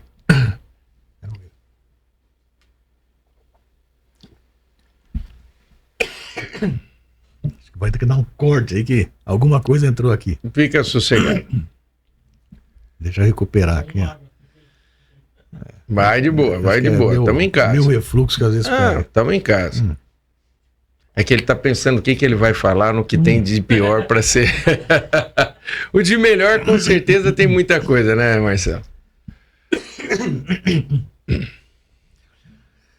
Então, na verdade, assim, em termos de melhor ou pior, a sociedade é um prato cheio, né? Você tem verba e você tem pessoas competentes para trabalhar com você. Ela é forte no Brasil, a sociedade. E ela é forte. Tá. Então, se você tem boas ideias e vontade de trabalhar, você consegue fazer muita coisa. E o que tem de melhor é exatamente isso.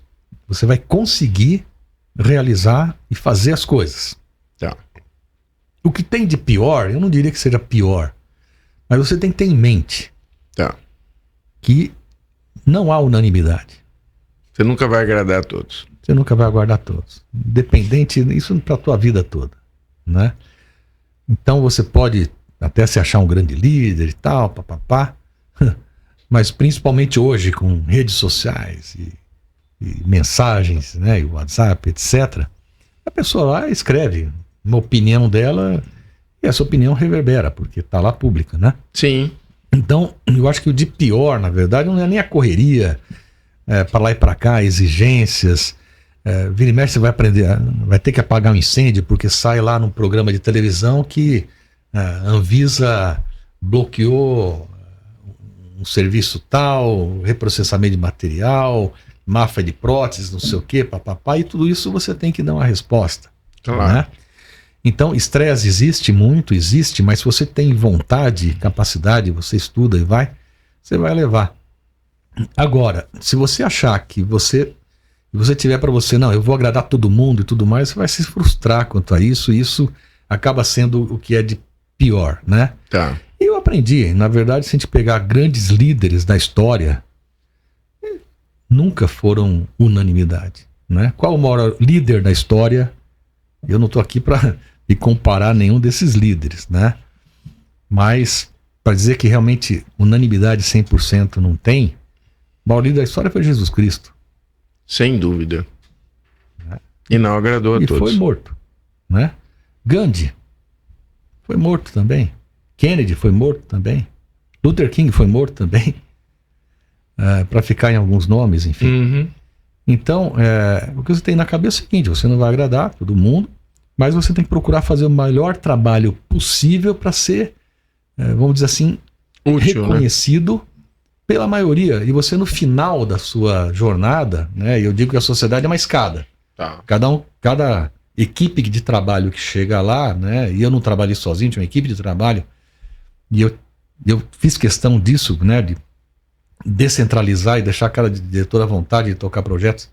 Cada equipe que chega tem que subir um degrau, entregar um degrau acima, né? Tá.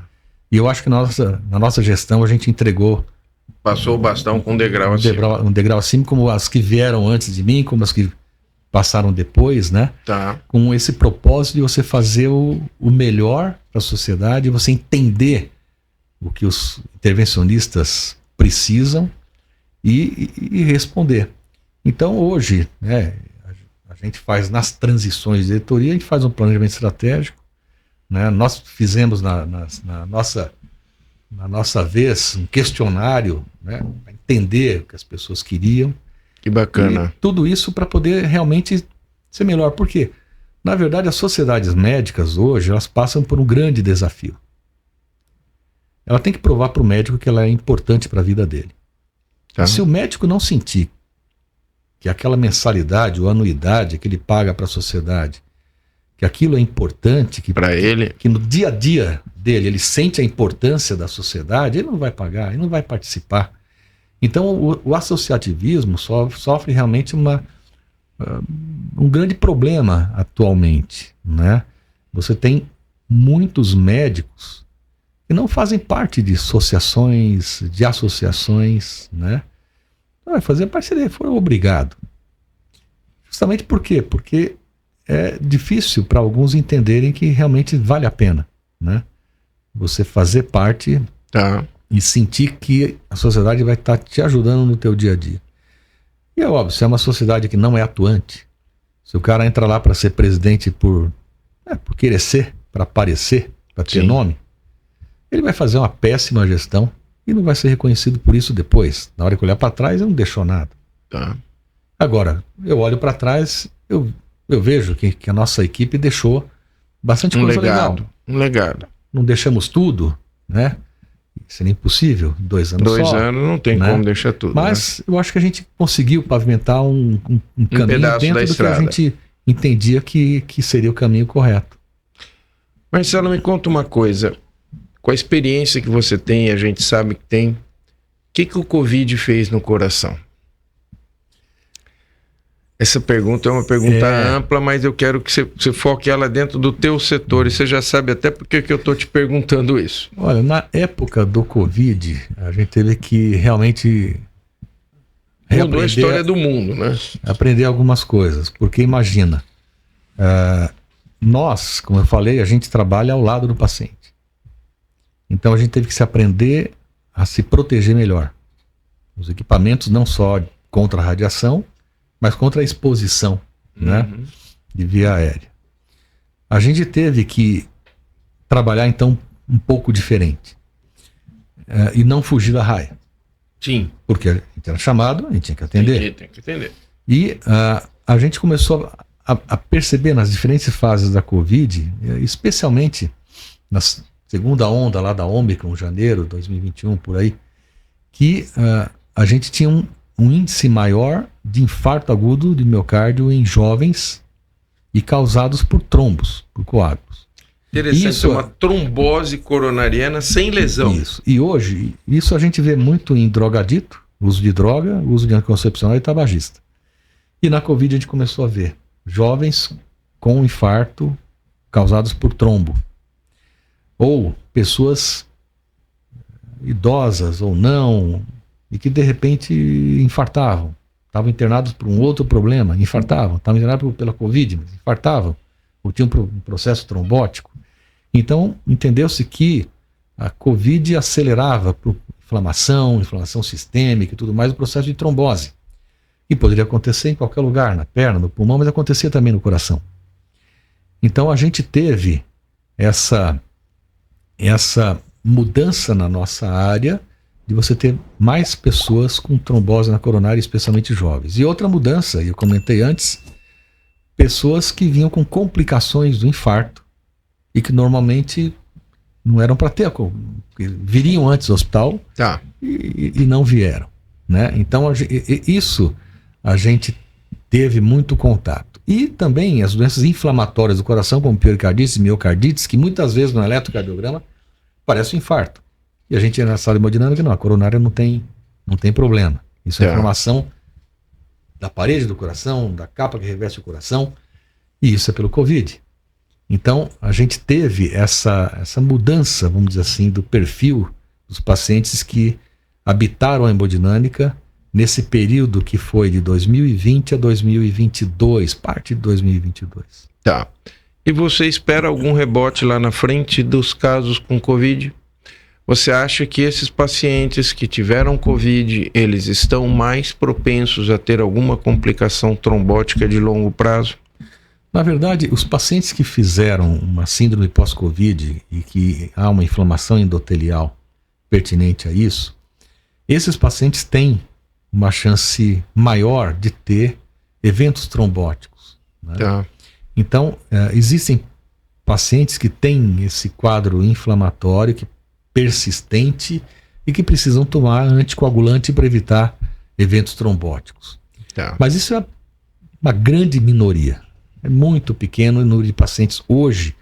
No nosso dia a dia da hemodinâmica, a gente não vê mais o paciente jovem chegar com coronária fechada por trombo, por Covid ou por ter tido Covid e tudo mais, né? Tá. Então isso caiu muito. O que eu digo hoje é uma minoria muito pequena de pacientes que são diagnosticados, que sabem que tem um quadro inflamatório, um quadro trombogênico, Tá. e que estão sendo medicados com anticoagulantes. Voltando lá para a angioplastia, que foi o início do nosso papo.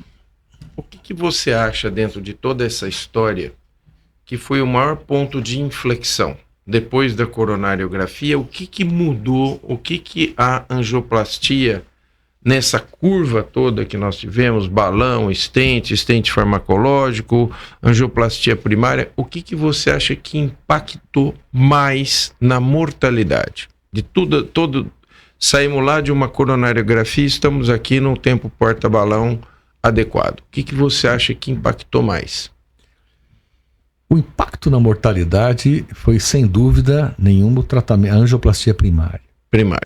Agora, a gente não pode ir direto para a angioplastia primária sem passar por dois pontos que foram importantes. E aí eu vou colocar o nome de uma pessoa, né, que é o professor Dr. José Eduardo Souza. Do Dante Pazanese. Coincidentemente, ele foi colega de turma do meu pai. Eles se formaram na Federal de Pernambuco. Sensacional, olha isso. A hemodinâmica estava na história da tua vida. Pois é, eu não sabia. Não tem como. Eles se formaram em 1958, na Federal de Pernambuco. E meu pai era do sertão de Pernambuco, Dr. José de Souza do Maranhão. Foram colegas durante a faculdade. Que bacana. E meu pai veio para cá para fazer oncologia e ele já veio para fazer a cardiologia no Dante Pazanese. E o Dr. Zé Eduardo Souza, o que ele fez na intervenção? Ele, assim que viu a questão do cateter, ele foi aprender com Mason Sones. E depois, quando o Grutzing fez angioplastia, ele foi lá e fez o primeiro curso no Grutzing. E ele acabou sendo a pessoa que fez o primeiro cateterismo, ele fez o primeiro implante de stent coronário metálico e depois o primeiro implante de stent farmacológico. E o stent metálico, ele já muda completamente o resultado da angioplastia. E o farmacológico faz aquele upgrade que reduz bastante a chance de uma nova angioplastia. E a ocorrência do stent é a ocorrência que muda completamente a história. Porque aumenta a taxa de sucesso da angioplastia coronária. E aí acaba, então, espalhando a angioplastia pelo Brasil todo e facilitando também a vida das angioplastias primárias. Onde você abrir, coloca o stent e a artéria fica aberta, né? Então eu acho que a descoberta e a aplicação dos stents, e aí o primeiro stent convencional do mundo foi implantado aqui. Então, o Dr. Zé de Souza não fez apenas o primeiro implante do stent do Brasil, foi do mundo. O primeiro stent metálico do mundo, ele que coloca aqui, no início dos anos 80 e na metade dos anos 80, o primeiro farmacológico. Então, esse é um personagem que, mesmo eu não sendo, né, do Dante Pazzanese, ele foi à distância um mentor, não só meu, acho que de quase Toda a todos escola de hemodinâmica os hemodinamicistas, intervencionistas do Brasil, né? Tá. E tive a oportunidade de conversar com ele em congressos, em situações de amizade, enfim. E uma pessoa realmente diferenciada, espetacular, e que mudou a história da nossa intervenção, assim como muitos personagens, né? Sim. O Dr. Constantino Costantini, lá de Curitiba, que fez a primeira angioplastia letiva. Aqui, o Dr. Norberto Galiano, que fez inadvertidamente até, enfim, é o que dizem, mas fez a primeira angioplastia primária, apenas empurrando um catéter diagnóstico. Eu disse, não, vou empurrar, abrir isso daqui, já sabendo que ali era um trombo, e fez a primeira angioplastia na Beneficência Portuguesa. Então tem personagens importantes da nossa história que nos inspiram, né? Nos inspiraram, nos inspiram até hoje como pioneiros, e que levam hoje a cardiologia intervencionista do Brasil a ser uma das melhores do mundo, não tenha dúvida. Hoje, no Brasil, não tem nenhum procedimento, né? Isso é importante. E o pessoal pergunta, eu vou ter que ir lá para... Se a gente lembra que nós já tivemos presidentes que tiveram que ir para Cleveland operar, hoje você não precisa sair do Brasil, porque não existe nenhum equipamento, nenhum médico, nenhum procedimento que não seja feito aqui. Que não seja feito aqui, né? Tá. O que a gente precisa fazer é tornar isso acessível, essa tecnologia toda, para toda a população, para todo o serviço público do país. Tá?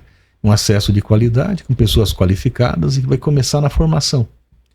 Então as faculdades de medicina têm que formar muito bem, para que a pessoa seja um bom médico, consiga entrar numa boa residência, fazer a cardiologia, fazer a cardiointervencionista ou fazer a cirurgia cardíaca, e seja um bom profissional. Um bom profissional. Sem a boa formação lá atrás, né? Lá querer atrás, pôr uma estrutura num lugar que não tem alicerce. a gente não vai chegar.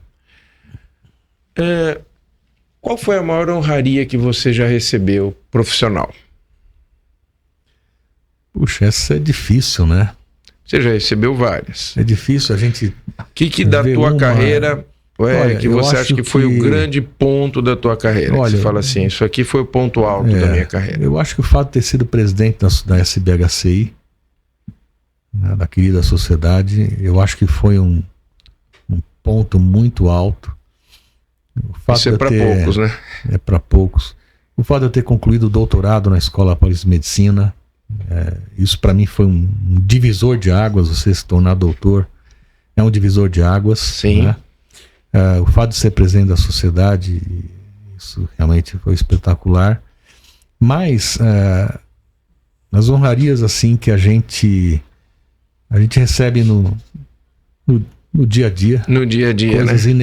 Inesperadas. Uma delas eu recebi em Curitiba, do Dr. Constantino Costantini, num congresso que ele sempre faz, todo ano, né? E, de repente, estamos lá no jantar de ensinamento, escuto o meu nome, olho, me chama para eu receber uma placa, e com dizeres maravilhosos, que bacana, agradecendo o que eu tinha feito pela cardiologia brasileira. Então, essas homenagens assim, que são espontâneas e imprevisíveis, né? Sim. Inesperadas. Essas realmente te marcam, né? De pacientes que de repente escrevem uma carta, um texto, te mandam um agradecimento, te mandam um presente. Sim. Isso realmente é algo que a gente, né? O reconhecimento da família, dos filhos, né? Eu acho que tudo isso são honrarias, digamos assim. Que estamos recebendo todos os dias. Que a gente recebe todo dia, né? O fato de você entrar numa sala de hemodinâmica, ver uma pessoa que está morrendo, está com infarto, está morrendo, está em choque, está em BAVT, e depois, no dia seguinte, ela está conversando como se nada tivesse acontecido. Conversando. Impressionante, né? Isso na verdade, é uma satisfação que a gente dá, um reconhecimento que a gente dá, que a pessoa pode não te falar nada, nem agradecer. Nem nada. Precisa. Só ela não fica boa, ela já a gente já está recompensado. Exatamente. Então são essas recompensas, você perceber que você fez bem a uma pessoa. Sim. Isso já é uma grande recompensa que muitas vezes não é pública. Aconteceu Sim. lá no cantinho do hospital, ninguém ficou sabendo, né? E aí você, de repente a pessoa, né? Você recebe um agradecimento e tudo mais. Então acho que esses prêmios que a gente recebe no dia a dia, né? É o que é o nosso combustível, é o que faz né? a gente ir para frente, é o que faz valer a pena. Com todos hoje, né? As dificuldades que nós temos de exercer a nossa profissão. Sim, sem dúvida. Sem que dúvida. Depende, né? Que depende de autorizações e procedimentos de materiais, de recebimento, de muita burocracia, né? De quem vai pagar a conta, de como vai ser, não vai poder usar isso, não vai ser aquilo. E de repente você conseguir fazer o trabalho e sair bem. E aí são vários casos raros que você encontra, aí está sempre aprendendo, né? E quando você consegue tratar uma pessoa, a pessoa ficar feliz, voltar para a vida, e aí são N casos, né? N casos para contar. Eu acho que em termos de, se fosse pensar assim, honraria profissional, tudo bem, eu recebi várias, como o Fellow da American College of Cardiology, Fellow da Sociedade Europeia de Cardiologia, Fellow da Sociedade de Intervenção Americana, que foram... São prêmios difíceis de você colocar, porque são um reconhecimento da comunidade internacional, né, sobre a sua atuação. O doutorado em medicina, o convite para participar da Câmara Técnica do Conselho Federal de Medicina, todos os cargos que exerci na sociedade, tudo. Mas, disso tudo, se você não é um bom profissional para quem te procurou, quem tá na de nada frente, vale, né? Tem que valer a pena se você realmente fez nada, por onde merecer, de nada, né? Vale. É que nem um jogador de futebol, né? Se não fizer gol, não adianta. Não. O time contrata a pessoa porque vem lá com nome lá de fora, que acontece lá fora, e chega aqui e o cara não faz nenhuma partida boa. Não adianta, ele pode ter recebido lá. Tá certo? Uma honraria do rei da Inglaterra, da rainha, enfim. Não muda. Se não jogar bem aqui, não vai resolver. Não adianta. Não adianta.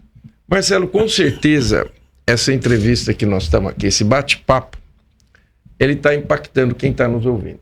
E com certeza deve ter residentes de cardiologia, residentes de clínica que vão se inspirar nessa nossa conversa.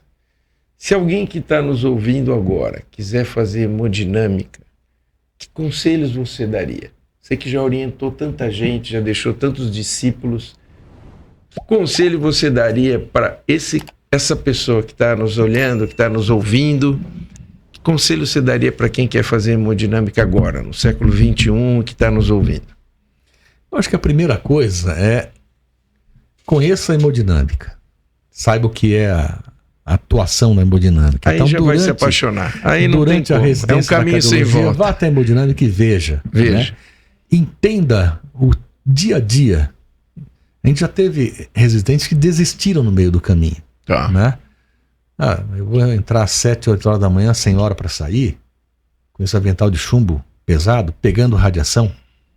E a radiação, eu posso ter catarata precoce, eu posso ter hipotireoidismo, eu posso ter câncer, de pele, telangiectasia, perder os pelos das pernas. Eu não tenho pelo na perna aqui. Eu tenho uma telangiectasia aqui, que são os vasinhos que aparecem. Ainda não tive a catarata. Mas tudo isso é um efeito cumulativo da radiação que você vai tomar durante a tua vida. Então você vai ter uma atividade insalubre, portas fechadas, você não vê a cor do dia, tá certo? É estressante, porque na hora que o paciente faz uma parada cardíaca na sua frente, no meio do procedimento, você tem que atender. Então, a atividade é muito estressante. Você vai ter que, às 3 horas da manhã, chegar com a cabeça muito fresca para fazer um infarto, com toda a dificuldade. E ali, para tirar a pessoa viva, o que não é fácil.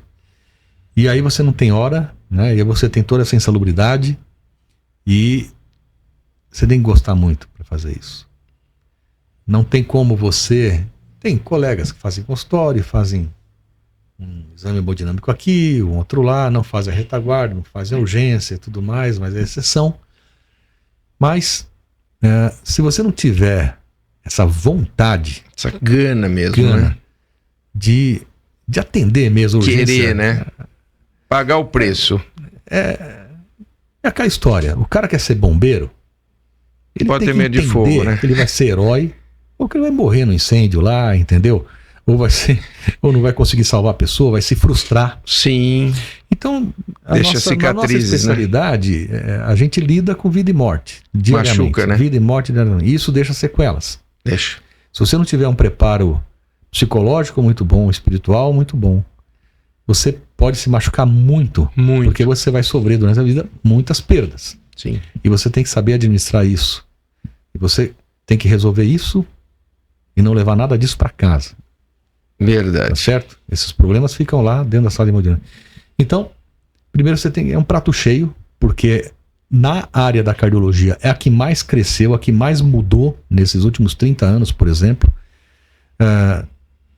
Se eu tivesse aprendido hemodinâmica ali na residência e ponto, não estudado mais, eu não faria mais nada hoje, né? Então, é um prato cheio para quem gosta de estudar. Estudar é o dia a dia. As novidades é no dia a dia, aparece. Então, se gostar de estudar e gostar de atender o paciente, não se ter essa questão de ter limitações, né? E aí já teve no meio do caminho pessoas que desistiram. Viram que a coisa era pesada. Então, não, vou fazer só consultório. Não, eu quero ter qualidade de vida. Eu quero ter hora para sair, para entrar numa academia. Eu quero chegar um pouquinho mais tarde. Então, a medicina tem várias faces que você vai se encaixar. Você vai se encaixar em uma delas. Sim. E a hemodinâmica, não. A hemodinâmica você tem que estar disponível, gostar de fazer, estudar muito e praticar, porque precisa habilidade. Habilidade manual. Então não adianta só a vontade. E isso você vai descobrir durante a residência. Você tem habilidade manual, pensamento, quer dizer, além de estudar, você tem que saber ter habilidade, não adianta. Então, faz melhor quem mais faz, né? Quem se aplica mais para fazer isso. E aí, se for o que precisa fazer para fazer a hemodinâmica? É ter vontade, entender, ter vontade e dedicação, grande dedicação. Porque se você não dedicar e não fazer muito procedimento durante a presença, você não vai aprender. Não adianta, você não vai aprender. E aí você vai fazer mal. Sim. Né? E, obviamente, para você ser o intervencionista, no final dessa formação, você faz uma prova teórica dificílima. Você vai fazer uma prova prática também. Perante uma banca, você vai fazer uma angioplastia coronária. Isso tudo a sociedade faz para que haja, lá na frente, uma segurança para o paciente. Sim. Garantindo que na hora que o paciente entra final, numa mesa de hemodinâmica, que ele deita lá, olhando para o teto, certo? Com dor no peito, com infarto, e entra um intervencionista formado, titulado, com título de área de atuação pela Sociedade Brasileira de Hemodinâmica, Sociedade Brasileira de Cardiologia, Associação Médica Brasileira, que é quem dá a titulação. Chancela, a sociedade faz a prova e a AMB dá o título. Aí você pode ficar tranquilo. Você vai ser bem atendido. Essa pessoa fez no mínimo 12 anos de formação e ainda teve que fazer prova para se capacitar, mostrar que era capaz de te atender. Estivemos aqui com esse meu grande amigo que me ensinou muito, tenho certeza que ensinou muito para você também, Marcelo Cantarelli, falando sobre hemodinâmica, angioplastia, toda a evolução que esta maravilha teve ao longo dos anos. Nós estamos com você. Esse é o Saúde em Pauta, o seu podcast que só fala coisas muito interessantes sobre saúde. Nós esperamos você no nosso próximo bate-papo.